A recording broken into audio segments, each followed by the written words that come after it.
As everybody knows, Kendrick released his long-anticipated album, Mr. Morale and the Big Steppers. And let's talk about it, because I think this album is the perfect example of the old saying, two things can be true. Number one, it is a very brilliant look into the life of a young black boy from the hood growing into what he considers an enlightened, or attempting to be enlightened and growing and developing black man, responsible black man, family man, all that stuff. Second truth is this album also contains a lot of very problematic issues and people.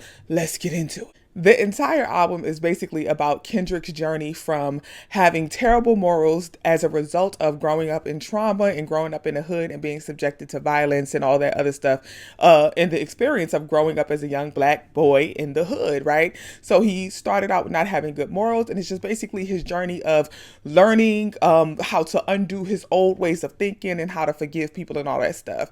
Beautiful. And I think it's a wonderful testament of the power of these conversations of mental health in the black community. A lot of people are comparing it to Jay-Z 444, but we cannot forget that Jay-Z was much older when he released 444, when he came to a lot of these realizations than Kendrick is. So again, speaking to the power of the testament of opening up these conversations of therapy and mental health and healing in the black community. And the result is healing and therapy is happening much younger, and eventually won't have to happen anymore, because we all healed and we raising good kids who healed and ain't got to go through what we went through. You know what I'm saying? Now for the other truth with the problems, why is Kodak Black on the album? You know, throughout the entire album, Kendrick talks about forgiveness, which is great. But again, two things can be true. You can forgive and still not allow people in your sacred space, still not give them a spotlight, still not put money in their pocket. And Kendrick did all three by putting Kodak on the album. So I understand forgiveness, but you didn't need to do all them other three things in order to show that you forgave him.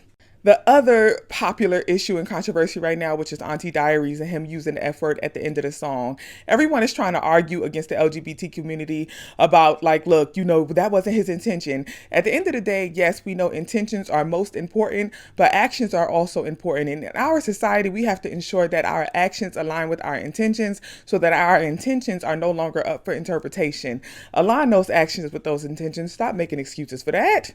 Lastly, black men, stop thinking that y'all are getting retaliation for our ancestors by sleeping with white women. White men don't care about white women either. That's where the feminist movement came from. Do your research.